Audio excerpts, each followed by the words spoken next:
어쨌든 바로의 입장에서는 순간 잊어버린 거예요. 다시 가면 하나님이 그걸 또 막아주실 텐데 그거를 알지 못하고 자기들의 능력으로 충분히 끌고 올 수 있다. 순간 착각을 하고 잡으러 갔던 이 바로의 어리석음으로 이 사건이 시작하는 거죠. 자, 두 번째 사건은 이스라엘의 어리석음입니다. 자, 이제 이스라엘이 이제 출발을 했어요. 근데 이스라엘 10가지 재앙을 만날 때 물론 그들은 네 번째부터는 재앙을 당하지 아니했기 때문에 별로 이 재앙을 실감하지는 못해요. 그럼 어쨌든 피를 바르고 뭐 이런 사건 때문에 결국은 애굽을 탈출하게 되었습니다. 근데 이 구원이 정말 얼마나 놀라운 역사인지를 아직 그들은 실감하지 못해요. 하나님의 능력이 얼마나 큰지 그들은 직접 경험하지를 못했어요. 물론 애굽 사람의 경험을 통해 보았지만은 근데 이제 그들이 출발을 하는 순간에 자, 여러분 성경에 뭐가 나와요? 그 순간 구름 기둥과 불 기둥이 저들을 인도하였더라고 성경에 나옵니다. 13장 마지막 절에 보게 되면은 그들이 밤낮으로 구름 기둥과 불 기둥으로 그 실은 낮에는 이 광야로 나가게 되면 뜨거운 햇빛이기 때문에 그들이 여행이 힘들 수가 있어요. 그런데 하나님이 구름 기둥으로 그들을 가려주시면서 뜨거운 햇빛을 그들을 인도해 주십니다. 그래서 구름 기둥이 움직이면 따라가고 멈추면 멈추게 되는 그런 것을 경험하게 되는 거예요. 밤에는 추울까 봐 불기둥으로 역사합니다. 그래서 불기둥으로 그들을 보호해 주시고 따스하게 해주시고 그들을 지켜주세요. 그래서 그들이 10가지의 재앙을 직접 경험하지 못했지만은 이 재앙으로 이제 그들이 출애굽하는 순간부터 하나님의 능력, 불기둥과 구름기둥이 그들에게 역사함으로 말미암아 이제 그것을 경험하게 돼요. 전에 한 번도 경험하지 못했던 그 놀라운 기둥들이 자기를 보호해주고 인도하는 그 놀라운 경험을 하게 됩니다. 자, 또 하나의 경험은 뭘까요? 실제 애굽에 쫓아왔는데 여러분 성경의 그 다음 절에 보시게 되면은 이 구름기둥과 불기둥에 그들이 인도했던 구름기둥이 어떻게 해요? 그게 갑자기 움직이면서 애굽의 군대를 막아버립니다. 그래서 밤에는 불기둥을 그들을 막고 낮에는 구름기둥을 그들을 막아서 그들이 더 이상 이스라엘 접근하지 못하게 만들어 주었던 거예요. 이게 이스라엘 백성이 지난 며칠 동안 경험했던 것입니다. 근데 그들은 순간 어떤 지금 두려움이 있는 거예요? 애국 군대가 쫓아오는 것을 보고 순간 마음속에 두려움이 생긴 거죠. 야, 우리가 풀려났는가 생각을 했는데 애굽의 모든 군대가 자기들을 잡으러 오니까는 이거 이제 죽겠구나, 이제 끌려가겠구나 순간 생각을 한 것입니다. 그 이들은 순간 이스라엘 백성이 뭘 잊어버린 거예요? 지난 10가지의 재앙을 만날 때 그들은 실은 눈으로 멀리 목격을 했었어요. 애굽인들이 어떠한 재앙을 만나고 있는지 실제 목격을 하고 들었습니다. 그리고 여러분이 그 세 번째까지는 자기들 실제 경험도 했어요. 재앙이 무엇인지 실제 몸으로 체득도 했습니다. 그리고 이제 구름기둥과 불기둥도 체험을 했어요. 그리고 애국 군대가 쫓아왔지만은 구름기둥에 그것을 막음으로 말미암아 더 이상 그들을 접근하지 못하는 하나님의 능력도 지금 목격하고 있습니다. 그 우리 같으면은 이런 반응이 뭐예요? 걱정할 게 없죠. 언제 우리가 뭐 똑똑해서 그들에게 싸워서 이겼는가요?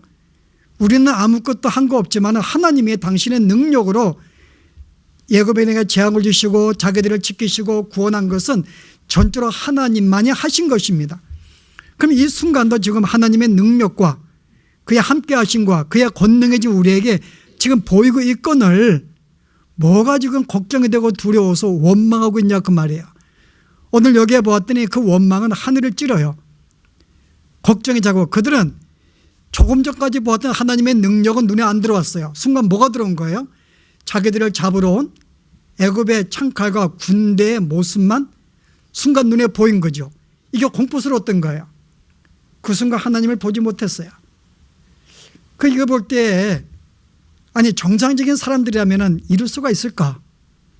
우리가 지금까지 10가지의 재앙 가운데 하나님의 그 놀라운 능력과 구름기둥과 불기둥 그리고 애국 군대를 막아주시는 그 모든 하나님의 어떤 능력 이 모든 것을 우리가 목격을 하고 있음에도 불구하고 아니 어떻게 순간 애국 군대가 왔다고 그렇게 두려워서 하나님을 원망하고 모세를 원망할 수 있을까? 모세에게 뭐라고 원망해요? 야, 우리가 언제 나오고 싶댔더냐? 우리는 거기에 그냥 노예가 좋다고 했는데 왜 우리를 끌어다가 광야에 죽게 만들려고, 왜 애굽에 우리가 묻힐 매장지가 없어서 광야로 끌어다가 여기다 묻히려고 우리가 끌어냈냐고 원망하는 거예요. 그 여기에 보면은 이스라엘은 전혀 변화된 게 없습니다. 수많은 그 능력과 그 출애굽하는 이 놀라운 것을 경험했음에도 불구하고 그들의 마음속에 전혀 하나님을 신뢰하거나 그의 능력을 경험해서 안심하거나 어떤 뭔가 주님을 믿는 이런 마음이 요만큼도 없는 거예요. 이스라엘 백성이 가나안 땅에 들어간들, 아무 믿음도 없는 사람이 가나안 땅에 들어간들 무슨 역사가 벌어지겠냐고요. 그래서 하나님은 이 두 개의 어리석음을 하나님께 보시고서 이제 이들에게 이제 교육할 필요가 있는 거야. 자, 너희가 이제 애굽을 출애굽한 순간부터 너희가 이제 나의 백성이 되었는데 나의 백성으로 사는 것이 무엇인지를 이제 그들로 알게 하기 위해서, 과연 신앙으로 산다는 게 뭘까? 이거 알게 하기 위해서, 그리고 세상으로 하여금 다시금 하나님의 그 이 능력과 하나님의 그 이 분이 어떤 분인지를 알게 만들기 위해서 이제 하나님이 이제 이 홍해바다의 사건을 이제 허락하여 주시는 것이죠. 그래서 이것은 무던하게 하나님의 놀라운 계획 속에 있습니다. 분명히 이스라엘 백성은 그들을 인도해 봤자 가나안 땅에 들어가지도 못해요. 앞에 여러분 내용의 13장 마지막 보면은 하나님의 놀라운 섭리가 있어요. 여러분, 이스라엘 백성을 출애굽을 시킨 다음에 곧장 가나안 땅으로 인도하지 않으십니다. 여러분 13장 보실래요? 하나님의 곧장 가나안 땅에 대한 이야기가 나오는데, 여러분 13장 17절에 보시면은 바로가 백성을 보낸 후에 블레셋 사람의 땅의 길은 가까울지라도, 블레셋 사람이란 가나안 땅을 말해요. 자, 가나안 사람의 땅의 길에 매우 가까이 있어요. 그것이 가까이 있을지라도 하나님이 그들을 그 길로 인도하지 아니하셨으니, 이는 하나님 말씀하시기를 이 백성이 전쟁을 하게 되면 마음을 돌이켜 애굽으로 들어갈까 하셨습니다. 그 첫 번째 하나님의 의도는 뭔가 하면은 왜 이 이스라엘을 곧장 이 가나안 땅을 인도하지 아니하셨을까? 이스라엘은 전혀 준비가 안 돼 있는 거예요. 이들이 가나안 땅에 일주일 후에, 여기서 보통 일주일 길인데 가나안 땅에 만약에 들어가게 되면 제일 먼저 치를 것 그들과의 전쟁입니다. 그들은 전쟁으로 아무 준비가 안 돼 있어요. 노예 상태인데, 그럼 그들이 전쟁에 무서워서 어떻게 해요? 다시 애굽으로 돌아가자라고 그들이 불평하고 두려워하고 놀랄까 봐 아직은 저들이 준비가 안 됐으니까는, 그래서 하나님이 저들을 가나안 땅으로 인도하지 않아요. 그래서 그를 길을 돌이켜서 그 다음에 다른 길로 인도하십니다. 18절에 그러므로 하나님이 홍해의 광야길로 돌려 백성을 인도하시매. 하나님이 이제 인도하신 목적은 일단 그들의 가나안 땅에 준비가 안 되었다. 자, 그러면 이제 우리 다른 길로 인도해야 될 텐데, 그건 다른 길로 어느 길로 인도하면 좋을까? 당분간 전쟁도 하지 아니하고 하나님이 그들을 교육할 수 있고 인도할 수 있는 곳이 뭘까? 하다가 이제 14장에 뭐라 그래요? 1절에 여호와께서 모세에게 말씀하여 이르시되 이스라엘 자손에게 명령하여 돌이켜라는 말은 하나님이 이제 가나안이 아닌 다른 광야길로 인도하다가 갑자기 잠깐 뒤로 돌아서 야, 홍해바다가 거기다가 진을 쳐, 홍해 바닷가에다가 라고 지금 10장 1절 말씀하고 있는 거예요. 그래서 하나님은 물론 의도가 있죠. 왜 갑자기 이들을 막힌 바닷가로 인도하셨는지, 인도하신 길이 뭔가 하면은 혼하게 뚫린 길이 아닙니다. 뭐라 그래요? 14장 1절에 보았더니 앞에는 홍해바다가 놓여 있고 양쪽에는 절벽 사이에 지금 있어서 도망가지 못하고, 그 다음에 바로의 군대가 그 소식을 듣고 쫓아오기 때문에 뒤로도 도망갈 수가 없는 갇힌 상태에 있는 곳에다가 진을 치라고 명령하신 거예요. 자, 누가 이것으로 인도했어요? 하나님이, 여러분, 하나님이 인도하신 거예요. 아니 이왕 출애굽한 다음에 인도하시면 편한 길로 좀 만사형통할 수 있는 길을 인도해 주시지, 왜 갈 데 없는 막다른 골목에 가서 도망가지도 못하고 잡히게 만들고 홍해 바다 빠질 수도 없는 이런 감금된 상태의 하나님이 갇히도록 만들어 주었을까? 이게 하나님의 인도하심입니다. 그래서 하나님의 이 역사를 통해서 이스라엘 백성들에게 교훈하기 위한 무엇이가 있는 거예요. 자, 이런 상태에 빠지다 보니까 백성들은 순간 애굽의 군대로 무서워하고 있죠. 또 바로는 그거 보고 좋은 기회라고 생각하고 다시 잡을 생각을 하고 있죠. 이 모든 이 배경은 하나님께서 이 무대를 만들어 놓으신 것입니다. 자, 목적이 뭐냐고요? 뭔가 좀 교훈하기 위한 것이 있어요. 자, 이 교훈이 뭘까? 우리가 이것을 오늘 발견해야 됩니다. 자, 여러분이 이 발견하는 건 이건 어렵지가 않아요. 아주 쉬운 문제인데, 여러분이 이 출애굽 사건과 이 홍해바다의 사건을 하나의 모형으로 만든 하나의 그런 그림들이 구약에 있는데요. 두 가지의 교훈을 주기 위한 것. 왜 그들이 출애굽의 양을 죽여서 애굽을 탈출한 이 사건도 큰데 왜 또 홍해 바닷가를 갈라지는 사건을 두 개를 경험하게 만들어 주었는가? 이 두 가지의 사건이 하나로 소개되는 이스라엘 역사 가운데 그런 사건이 하나 있습니다. 자, 그게 뭘까요, 여러분? 뭐가 생각이 나요? 뭐가 생각이 나요?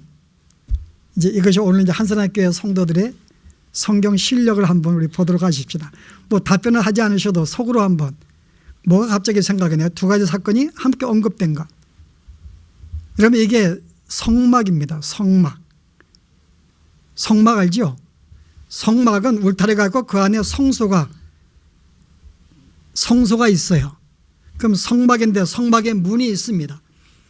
그래서 제사장이 이제 성막의 문을 통해 들어가는 순간에 성소에 들어가기 전에 두 가지의 관문이 있어요. 두 가지를 걸쳐가야 됩니다. 자, 첫 번째가 뭐죠? 성문 안에 뭐가 있을까요?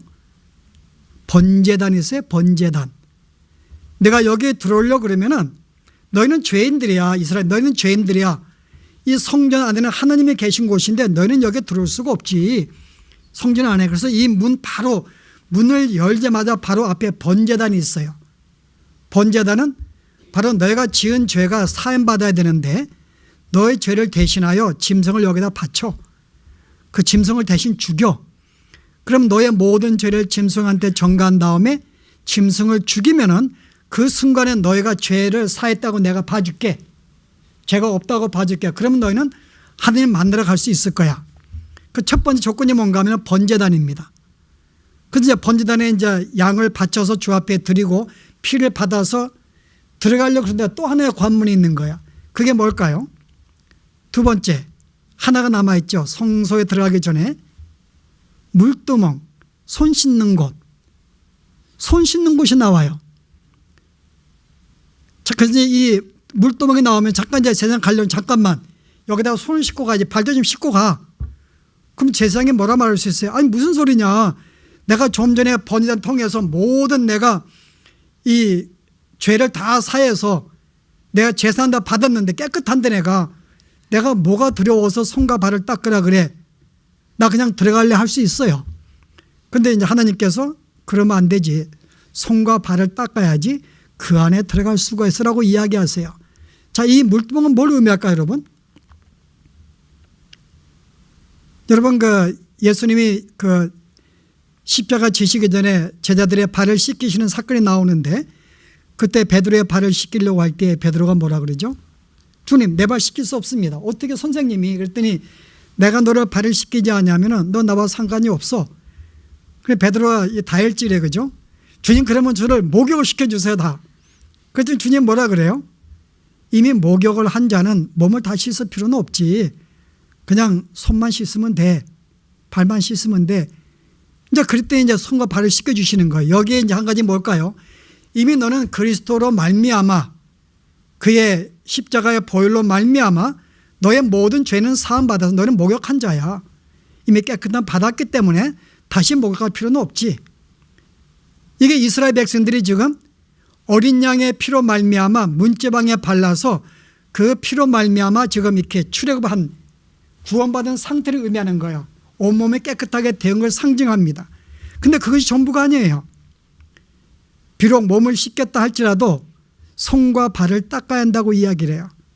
물론 우리가 부분적으로 우리가 물론 온전히 주 앞에 세안 받았지만은 날마다 우리가 짓는 죄들, 아니면 내가 날마다 주 앞에 항상 부족한 삶을 사는 것, 이것이 내가 천국과 가는 거 관계가 없지만은 근데 주의 백성으로서 내가 이렇게 살면 안 되지.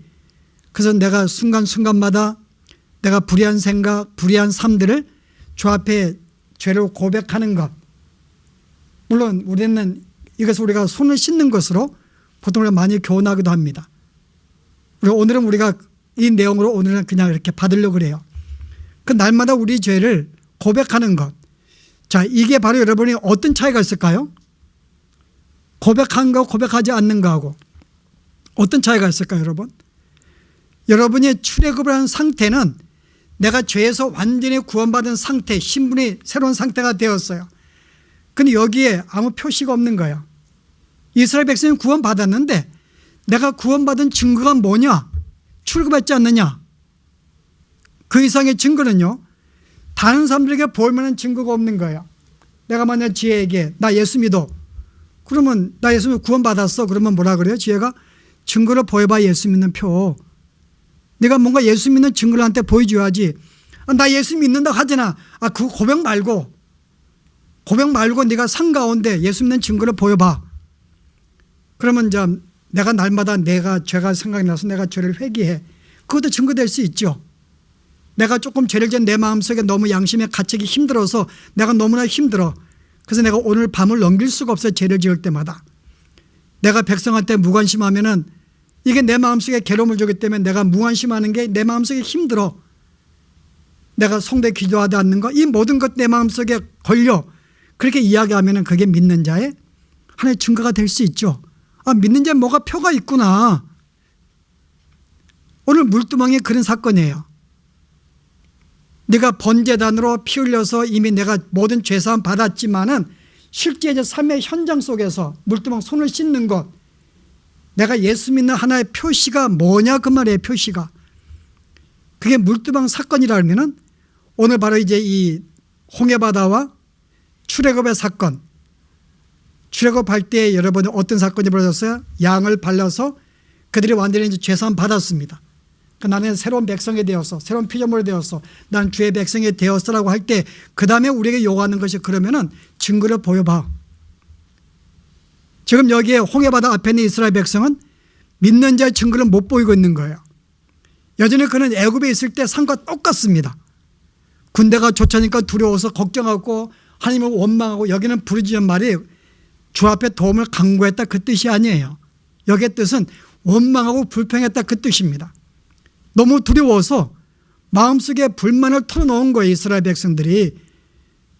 그가 출애굽한 사건은 분명하게 새로운 사람이 되었는데, 자유시민이 되었는데 그 증거가 각자가 아무것도 없는 거예요. 믿는 자의 표시가. 나 이거 예수 믿어. 뭔가 이거 홍해바다다. 그건 무슨 걱정이야. 내가 이런 능력으로 내가 구원을 받았기 때문에 또 능력이 나타날 거야 라고 마음의 평강을 얻는다든지, 뭐 주님을 신뢰해서 마음에 어떤 그런 어떤 이 보완의 느낌을 받는다든지 뭔가가 있어야 되는데 이스라엘 백성이 전혀 없었던 거죠. 여전히 두려워했어요. 여전히 걱정했어요. 여전히 원망했어요. 전혀 실제 신분적으로는 자유시민이 되었고 구원을 받았지만은 삶의 모습은 애국과 똑같았어요. 그때 살 때 모습하고는 전혀 다른 모습이 없었다는 거죠. 그래서 오늘 이 홍해바다의 사건을 통해서 하나님은 네가 믿는 자의 표시가 무엇인지를 네가 가져야 한다는 거죠. 오늘 그거를 오늘 우리에게 갖게 하기 위한 거예요. 자, 그 표시가 뭘까요, 여러분? 오늘 우리가 두 가지 나옵니다. 오늘 사건 속에서. 자, 백성이 이제 갇히게 되었는데 백성들은 어찌할 수 없는 거예요. 어떻게 할 수 있는 방안이 아무것도 없습니다. 둘 중에 하나죠. 하나님께 맡기든지 아니면 뭔가 이거 어떻게 할 수 없어가지고 막 원망하든지. 근데 이스라엘 백성은 어떻게 했어요? 하나님께 맡기지 않았습니다. 맡기면은 마음이 평화로워요. 안 맡기고 내가 무엇인가 하려고 그러면 내 마음속에 불안과 초조와 이게 끊이지 아니합니다. 오늘 백성들이 두려워하고 걱정하고 염려했다는 것은 내가 내 힘으로 무엇인가 하려고 했다는 거지 지금요. 근데 할 수 없는 상황이 벌어진 거예요. 그 마음속에 두려움이 생긴 거예요. 자, 이제 하나님이 주시는 교훈은, 자, 신앙생활이 뭘까? 네가 구원받은 자이지는 구원받은 자가 되었는데 그 첫 번째 내가 분명한 표식이 뭔가, 그건 이제 삶이 바뀌어야 한다는 거죠. 생각이 바뀌어야 한다는 거예요. 지금까지는 인생에 네가 주연이었기 때문에 네가 스스로가 모든 문제는 네가 해결해야 돼. 노예 생활 벗어나기 위해서, 내 자녀 먹이기 위해서, 내 자녀 공부시키기 위해서, 내 삶을 살아가기 위해서 누가 걱정해야 돼요? 내가 스스로 걱정하고 내가 준비하고 내가 예를 써야 되는 거예요. 이게 바로 예수를 안 믿는 삶의 특징입니다. 모든 것은 내가 책임지고 내가 준비하고 내가 노력해야지만이 이 삶을 해결할 수 있는 거예요. 그건 내가 최선을 다해도 해결하지 못하면 그때부터는 마음에 두려움과 걱정과 염려가 생기는 거예요.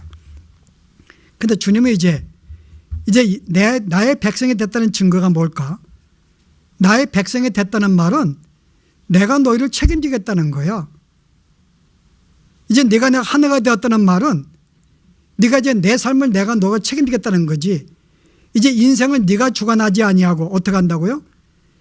인생은 네가 계획을 세고 네가 주관하는 것이 아니라 네가 나에게 맡겨서 내가 내 인생을 주관하고 내가 계획하고 내가 너를 이끌어가는 게 이게 신앙인 거지. 이제부터는 너 인생은 내 거야. 이제 내 백성이야. 내가 너를 인도할 거야. 그럼 너는 뭐야? 아무것도 하지 마라. 너 염려하지 말고 걱정하지 말고 가만히 서서 여호와가 행하는 것을 지켜보아. 이게 신앙이라는 거죠. 예수 믿고 내가 구원시키는 것은 주님의 보혈이 필요했고, 그 다음에 구원받은 다음에는 내가 열심히 내가 노력해 살아가는 것, 이게 우리의 신앙생활 아니라는 거죠. 죽는 그날까지 우리의 모든 것을 하나님께 맡기고 가는 삶, 이게 신앙의 이제는 전환점입니다. 내가 계획 세는 거 아니에요. 여러분, 그래야지 하나님이 신앙생활 제대로 하는 거죠. 여전히 내가 예수 믿는다 하면서도 내가 인생을 걱정하고 내가 준비하고 내가 계획하고 내가 하고 다 내가 한다 그러면은 우리가 할 수도 없을 뿐더러 그래서 걱정과 근심밖에 없는 거죠. 그래서 이런 놀라운 홍해바다의 사건을 허락하지 않으면은 그들의 삶의 전환점을 갖지 못하는 거예요. 그들이 뭘 가지고 삶이 전환돼요?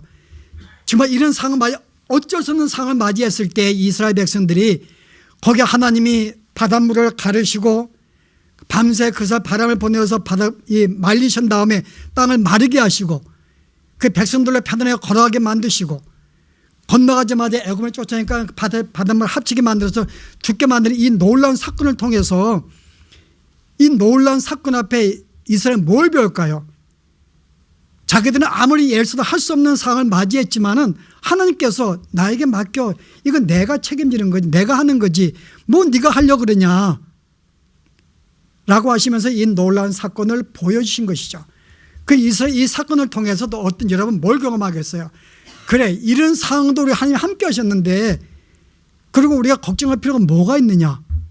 애굽의 10가지 재앙도 하나님이 알아서 그들에게 내리셨고 우리가 뭐 애쓴 것도 아닌데 싸운 것도 아닌데 우리를 국리력에서 꺼내어서 우리를 다 하나님이 구원시켜 주었는데 우리가 한 게 아무것도 없는데 이게 우리의 신앙의 길인데 앞으로 어떤 문제를 만난들 여러분 뭐가 걱정이냐 그 말이에요.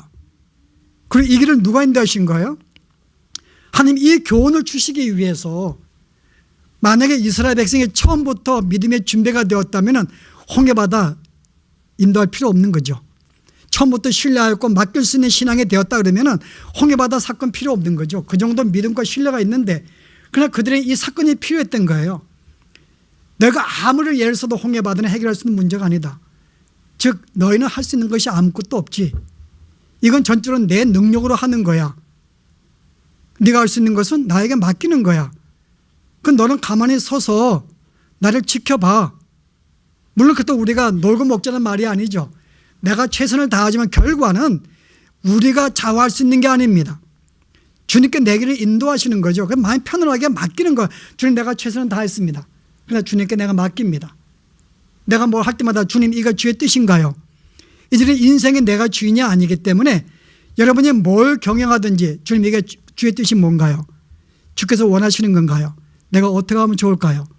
이렇게 항상 주님과 상의하고 주님께 물으면서 내 인생을 하루하루 걸어가는 것, 여러분 이게 신앙이라는 거죠. 이게 믿는 자의 표시인 거예요. 만약에 이와 같은 표시가, 이와 같은 삶이 없다면 우리는 믿지 않는 자와의 아무런 구별이 없습니다. 말은 내가 예수 믿는다 하면서도 여전히 인생을 내가 계획하고 내가 주인이 되어서 내가 노력하고 내가 모든 걸 헤쳐나가는데 뭐가 신앙에 뭐가 필요해요 여러분. 신앙이라는 것은 주님과 동행하는 삶이고 내 모든 것을 맡기는 것이고 이제는 인생을 내가 계획하거나 내가 하는 것이 아니라 하나님이 나를 이끌어가는 것. 아까 우리 이상원 지사님이 기도할 때 그랬잖아요. 하나님 우리에게 어린아이 신앙을 원하셨는데 어린아이 신앙을, 어린아이는 자기가 인생을 계획하지 않아요. 부모가 그 모든 걸 이끌어가고 먹이고 보호하고 지켜주기 때문에 그냥 부모에게 모든 걸 맡겨버립니다. 이게 어린아이의 특징인 거예요. 여러분 이게 신앙인 것입니다. 하나님께 모든 걸 맡기는 것, 그리고 걱정하지 않는 것. 홍해바다가 놓였다 할지라도 뭘 걱정하냐 그 말이에요. 여러분 거기는 주님이 인도하신 거예요. 여러분에게 신앙의 교훈을 주기 위해서 주님이 인도하신 거예요. 혹시 여러분들이 인생을 가다가 갑자기 홍해바다 만났다 그런 어찌할 수 없는 상황, 그건 여러분의 불신 때문에 하나님이 인도하신 거예요. 그게요.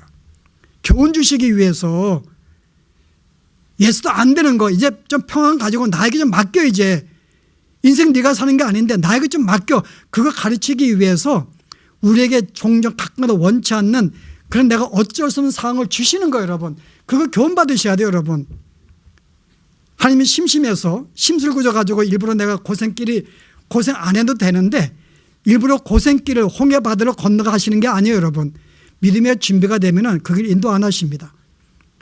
근데 교훈하실 필요가 있으니까는 우리가 어찌할 수 없는 상황 속에 내어놓죠. 그래서 고집이 셀수록 내 자아가 셀수록 내 주관이 셀수록 그런 큰 홍해바다를 만나게 돼 있어요. 여러분 그래서 여러분이 보실 때 이게 내가 정말 가장 큰 문제를 만나면은 내가 그만큼 고집이 세구나 생각하시면 됩니다.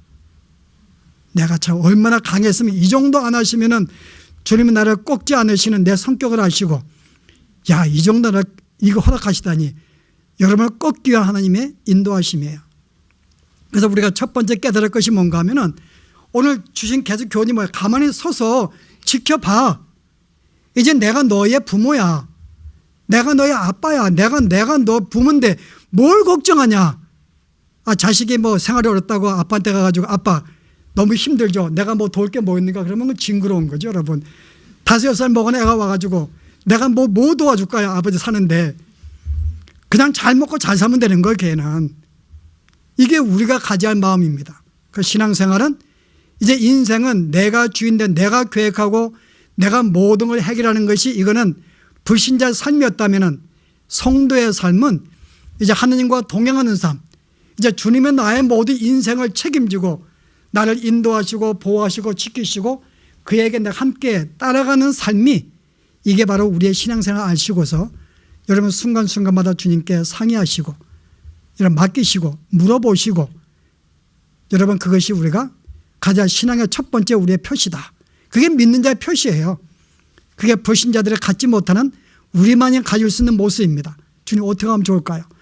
비록 내가 내 능력으로 저기 갈 수 있음에도 불구하고 그다 그 순간도 혹시 가는 게 주의 뜻인가요? 내 아이가 대학 가는데 주님 이게 원하는 주의 원하시는 뜻인가요? 항상 내가 물어보는 것 당연한 것임에도 불구하고 순간마다 인생에 내가 주인이 아닌 줄 알고 주께 상에 물어보는 것. 이게 오늘 첫 번째 가질 교훈이고요. 두 번째 교훈은 또 하나가 큰 교훈이 있어요.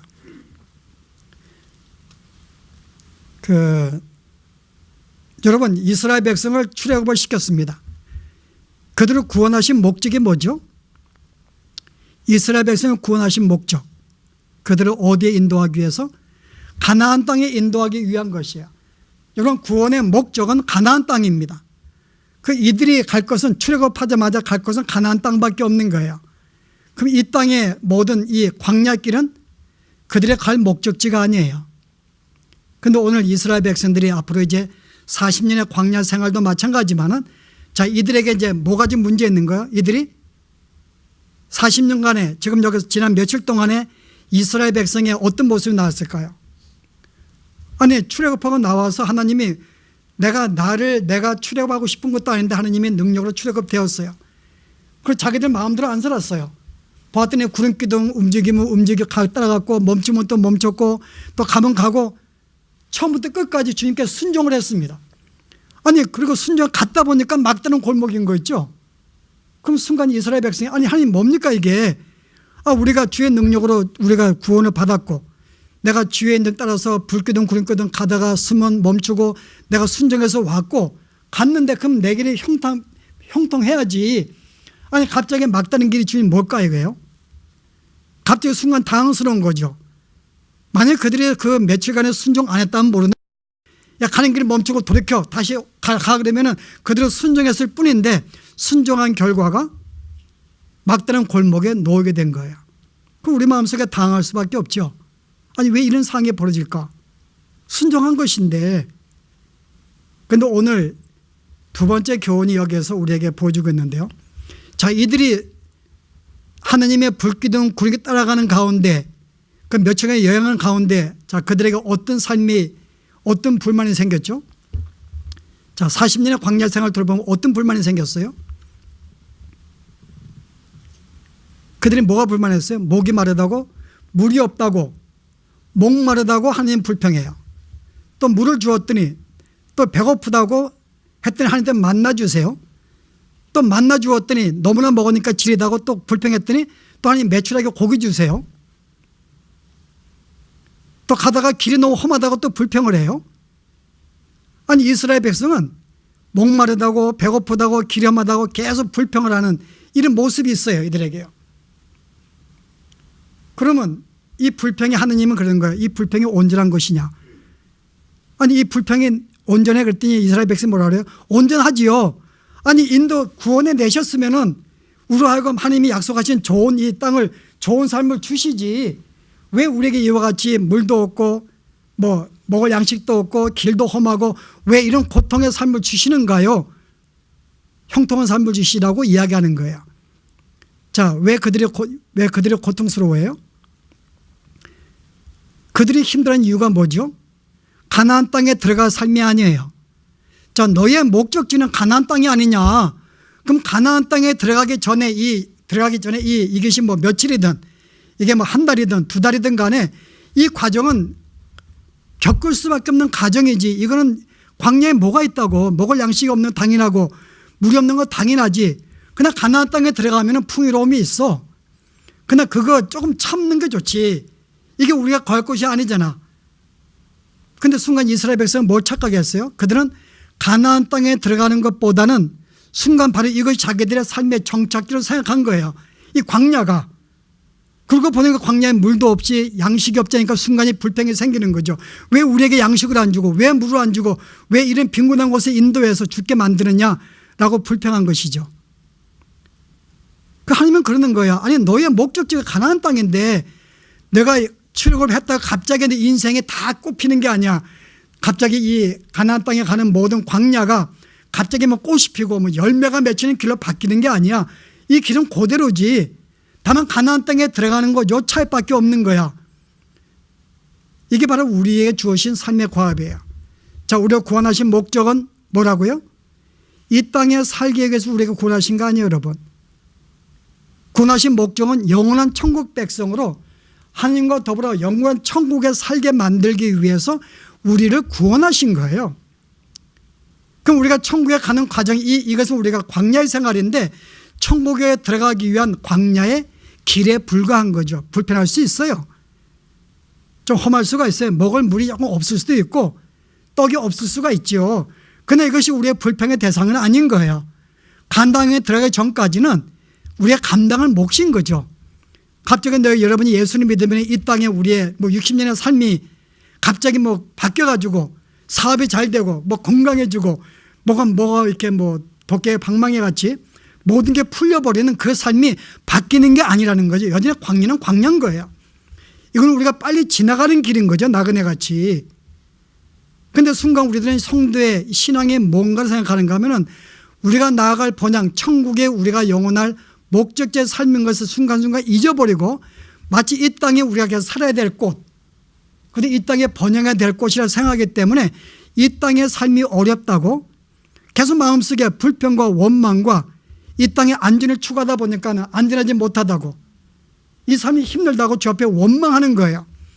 그리고 지켜달라고 보하는 거죠. 하나님, 나 이 광야가 좁사오니 여기 내가 지켜주세요. 여기 좀 잘 먹게 해주세요. 앞에 가면 좀 꽃이 있게 만들어주시고 과일 있게 만들어주시고 좀 하나님 도와주세요. 가나안 땅, 그건 그 다음 일이고 여기 가는 동안에 하나님 좀 뭔가 좀 먹을 양식을 주셔야죠. 아니, 그렇다고 하나님이 안 주셨는가요? 만나 주었고 물 주었고 매출하게 주었고, 그도 힘들까 봐 전쟁에 싸워서 대신 싸워주시고, 그도 하나님이 항상 그래도 그도 불편하게 지내지 아니하도록 그 가는 길에 그 너의 40년 광야 생활 보라. 내가 신발에 달았느냐? 옷이 헤어졌느냐? 아니지. 내가 달지 않았어. 40년간 신발을 신고 달아도 달지 않았지 않느냐? 내가 너를 지켜준 거야. 그거는 이 땅에 우리의 삶은 하나님이 그도 지킴 속에서 그도 이 정도의 사업과 이 정도의 어떤 직장 생활과 이 정도 내 삶을 사는 것이지, 여기서 우리가 만사 형통하기 위해서 광야에 살려고 꺼낸 것이 아니라는 거죠.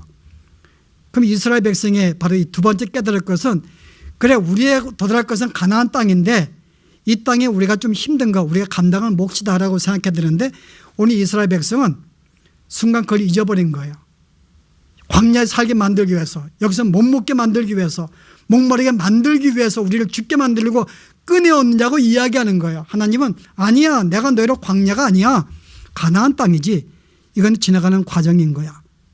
조금 불편할 수 있고 힘들 수 있지만은 이거 가지고 내가 낙심하면 안 되는 거지 라고 주님 말씀하고 있습니다. 그래서 오늘 우리가 왜 이 땅에 살면서 힘든가 하면은 우리가 구원받은 목적지가 천국인 것을 알지 못하고, 이 땅의 광야가 마치 우리의 삶에 이 땅의 삶을 위해서 건진 것이냐, 이 땅의 삶에 몰두하고 여기서 뭔가 해보려고 할 때 우리는 어려움을 당할 수밖에 없는 거죠. 그래서 힘든 거예요. 불편한 것이고. 근데 오늘 이 홍해바다 사건을 통해서 하나님이 두 가지 일러주십니다. 우리가 나아갈 곳은 가나안 땅이야. 그래서 내가 지금 너희를 가나안 땅에 인도하지 못한 이유는, 가나안 땅에 내가 가자마자 전쟁하면 너희가 걱정하고 두려울까 봐 너희를 위해서 내가 곧장 인도 안 한 거야. 이 순간도 너희를 위한 거야. 내가 가나안 땅에 못 들어가게 만든 거. 왜 너로 하여금 풍성한 삶을 내가 허락하지 않았어? 내가 너희를 위해서 지금 안 주는 거야. 혹시 내가 풍성한 삶을 살면은 가는 신앙의 길 멈추고 번영 가는 길을 멈추고 다른 길로 갈까 봐 내가 잠깐 못 주는 거지. 내가 준비가 안 되었기 때문에 풍성한 삶이나 안정된 삶 아직 내가 줄 수가 없는 거야. 그 내가 부득불 너희를 위해서 내가 다시 가나안 땅에 인도하지 못하고 다른 광야 길을 조금 돌 수밖에 없는 거, 너희를 위한 것이라는 거죠. 그래서 오늘 우리에게 벌어지는 모든 우리의 삶들이 우리를 위한 삶인 줄 알고, 가장 우리를 지키시고 보호하시는 가장 최선의 것을 인도하시는 주님의 그 섭리를 좀 믿고 신뢰하시면서, 여러분이 이 땅이 우리가 나아갈 정착할 곳이 아니라 천국인 줄 알고, 그리고 신앙생활은 내가 이 인생을 계획하는 거 하는 게 아니라 나는 가만히 서서 이제는 주의 능력을 신뢰하고 그분이 행하는 것을 지키고 맛보며 사는 것이 신앙인 줄 알고 주님께 모든 걸 맡기시면서 여러분 아름다운 신앙의 삶을 살아가시기를 바랍니다. 기도하십시다. 주님, 오늘 이스라엘 백성이 어린 양의 피로 말미암아 구원을 받았지만은 여전히 그들은 구원을 받은 백성의 표시를 갖지 못해서 조그마한 두려움을 봐도 하나님을 바라보지 못하고 바로 군대를 바라보았고 불편한 길을 바라보았고 물과 양식이 없는 광야를 바라보면서 불평과 원망을 하였는데, 과연 그들에게 구원받은 자의 표시가 무엇인지, 오늘 주께서 홍해바다의 사건을 허락하신 것은 바로 이제부터 신앙생활이 무엇인지, 주님을 신뢰하고 맡긴다는 것이 무엇인지, 우리의 삶의 본향이 무엇인지를 알게 만들기 위하여 이 모든 것을 허락하신 줄 믿고, 이제 우리가 우리의 삶을 전환하여 이제부터는 인생에 내가 주인 되지 아니하고 모든 걸 주님께 맡기고 주인 되신 주님의 인도하심과 계획 속에 우리의 삶을 살아가도록 인도하시고, 이 땅에 우리가 정착할 삶이 아니라 바로 가나안 땅이 천국이 우리가 나아갈 본향인 줄 알고, 나아갈 이 땅의 삶이 우리가 조금 힘들고 불편하다 할지라도 여기에 만족하며 여기에 자족하며 살 수 있는 저희들의 삶이 되어서 항상 우리가 천국의 소망을 두고 그 세계를 바라보며 기쁨과 감사 속에 우리가 살아갈 수 있는 저희들의 삶이 되도록 축복하여 주시옵소서. 예수 이름으로 기도합나이다.